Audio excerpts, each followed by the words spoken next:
Genesis chapter 50. Joseph threw himself on his father and wept over him and kissed him. Then Joseph directed the doctors in his service to embalm his father Israel.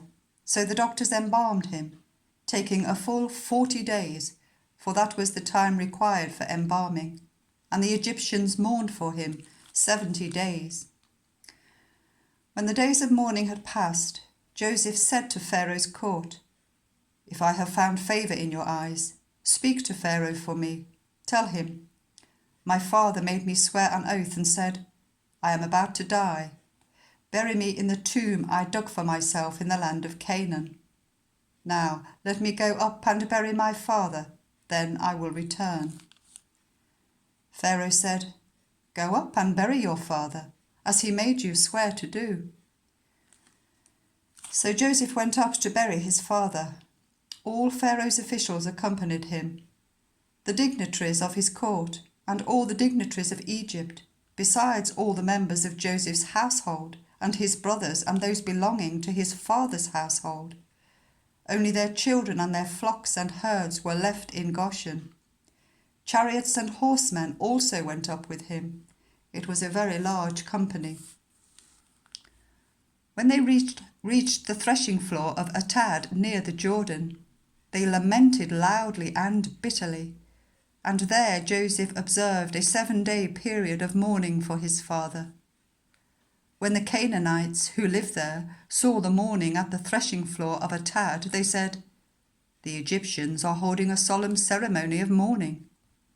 That is why that place near the Jordan is called Abel Mizraim. So Jacob's sons did as he had commanded them. They carried him to the land of Canaan and buried him in the cave in the field of Machpelah near Mamre, which Abraham had bought along with the field as a burial place from Ephron the Hittite.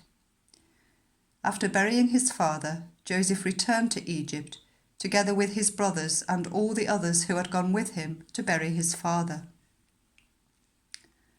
When Joseph's brothers saw that their father was dead, they said, "What if Joseph holds a grudge against us and pays us back for all the wrongs we did to him?"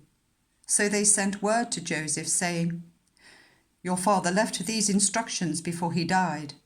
This is what you are to say to Joseph. I ask you to forgive your brothers the sins and the wrongs they committed in treating you so badly. Now please forgive the sins of the servants of the God of your father." When their message came to him, Joseph wept. His brothers then came and threw themselves down before him. "We are your slaves," they said. But Joseph said to them, "Don't be afraid. Am I in the place of God? You intended to harm me, but God intended it for good, to accomplish what is now being done, the saving of many lives. So then, don't be afraid. I will provide for you and your children." And he reassured them and spoke kindly to them. Joseph stayed in Egypt along with all his father's family. He lived 110 years and saw the 3rd generation of Ephraim's children. Also the children of Machir, son of Manasseh, were placed at birth on Joseph's knees. Then Joseph said to his brother Israelites, "I am about to die, but God will surely come to your aid and take you up out of this land to the land he promised on oath to Abraham, Isaac, and Jacob." And Joseph made the Israelites swear an oath and said, "God will surely come to your aid, and then you must carry my bones up from this place." So Joseph died at the age of 110, and after they embalmed him, he was placed in a coffin in Egypt. End of the book of Genesis.